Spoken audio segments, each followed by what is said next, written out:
है। दूसरी बार मास्क ना लगाने पर 10,000 रुपए जुर्माना रखा गया है। पूरा दिन सड़कों पर वसूली चल रही है। ठीक है, आपने अपनी तरफ से वसूली कार्यक्रम शुरू कर दिया है, लेकिन अस्पताल में बेड ना मिलने पर सरकार पर कितना जुर्माना होना चाहिए? वेंटिलेटर ना मिलने पर सरकार पर कितना जुर्माना होना चाहिए? कोरोना टेस्ट ना होने पर सरकार पर कितना जुर्माना होना चाहिए? शमशान में मुर्दा जलाने के लिए लकड़ियां ना होने पर सरकार पर कितना जुर्माना होना चाहिए? शमशानों में दिन दिन भर मुर्दा जलाने की वेटिंग के लिए सरकार पर कितना जुर्माना होना चाहिए? जितने मंत्री और ये मुख्यमंत्रियों ने बंगाल से कोरोना लाकर फैलाया है, उन पर कितना जुर्माना होना चाहिए? बंगाल में बिना मास्क महीने भर से घूम रहे नेताओं पर पर डे के हिसाब से कितना जुर्माना होना चाहिए? क्या सरकारों की कोई जवाबदेही बची है देश में? क्या सरकारों से सवाल पूछने वाला बचा है कोई देश में? क्या कोई पूछ सकता है कि 1 साल से देश कोरोना महामारी झेल रहा है, आपने पूरे देश में कितने नए हॉस्पिटल बनाए हैं?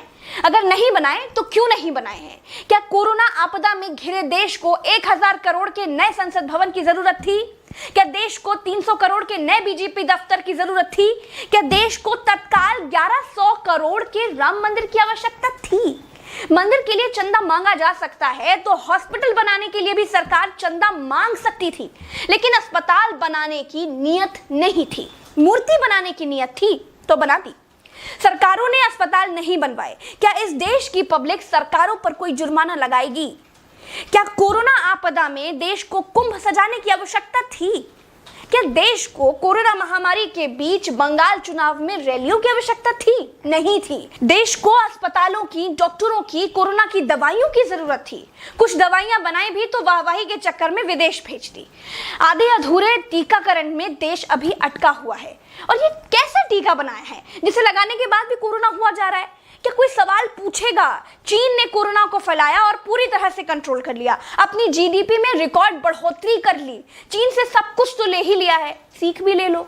देश में सब आत्ममुग्धता के शिकार हैं। सबको अपनी अपनी तारीफ चाहिए। कुछ ने तारीफ के लिए तो फौज पाल रखी है, और जिनका मन फौज से भी नहीं भरता है, उन्होंने तारीफ के लिए सूचना और जनसंपर्क विभाग बना दिए हैं।